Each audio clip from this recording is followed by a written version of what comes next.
ছাব্বিছৰ কাৰণে আজি আমাৰ যিটো চতুৰ্থ ত্ৰিবাৰ্ষিক যিটো অধিৱেশন ট্ৰাইনিয়েল কনফাৰেন্সত বহুত গভীৰভাৱে আলোচনা কৰা হৈ আছে মেটাৰখিনি আৰু আজি আৰু কালি আমাৰ দুদিনীয়া যিটো কাৰ্যসূচী চলি আছে কালিলৈকে আমাৰ গোটেই স্থিতিখিনি স্পষ্ট হৈ যাব।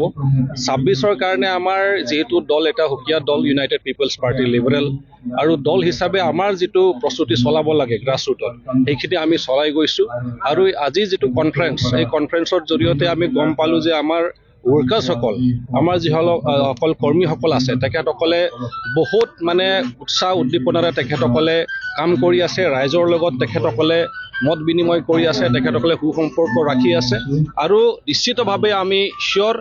নিশ্চিতভাৱে আমি খাটাং হৈ আছোঁ যে বহুতখিনি সমষ্টিত আমাৰ এতিয়া অলৰেডি ভাল হৈ আছে আৰু বহুতখিনিত আছে য'ত নেকি আমি আৰু ইম্প্ৰুভ কৰিব পাৰিম।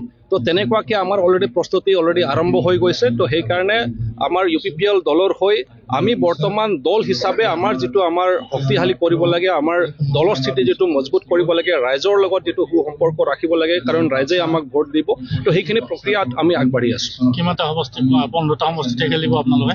নাই, নিশ্চিতভাৱে এতিয়া ধৰক UPPL দল হিচাপে এতিয়া আমাৰ BTRৰ ভিতৰতো 15খন সমষ্টি আছেই, কিন্তু তাৰ বাহিৰেও এতিয়া আমাৰ ডিমাণ্ড আহি আছে। তাৰ বাহিৰেও প্ৰায় 10খন সমষ্টিৰ পৰা অলৰেডি বহুতে আমাৰ লগত যোগাযোগত আছে, তেখেতসকলে প্ৰাৰ্থিত্ব তেখেতসকলে বিচাৰি আছে, কোনোবা ইণ্টাৰেষ্টেড কেণ্ডিডেটসকলেও আহি আছে আৰু আমাৰ যিহেতু এক্সটেণ্ডেড ডিষ্ট্ৰিক্ট হৈ গ'ল তো আমি 15টা আগত যিটো BTR জিলা আছিল তাতকৈ আকৌ এতিয়া গহপুৰ, শোণিতপুৰ, আমাৰ বিশ্বনাথ ডিষ্ট্ৰিক্ট কমিটি হৈ গ'ল, বকো এৰিয়াত আমাৰ কমিটি হৈ গ'ল। তো তেনেকুৱা আমাৰ কমিটিও এক্সপাণ্ড হৈ আছে আৰু তাৰ পৰা ডিমাণ্ডো আহি আছে যে আমি প্ৰাৰ্থিত্ব প্ৰদান কৰিব লাগে। এলায়েন্সৰ ক্ষেত্ৰত কি হ'ব আৰু বেলেগ?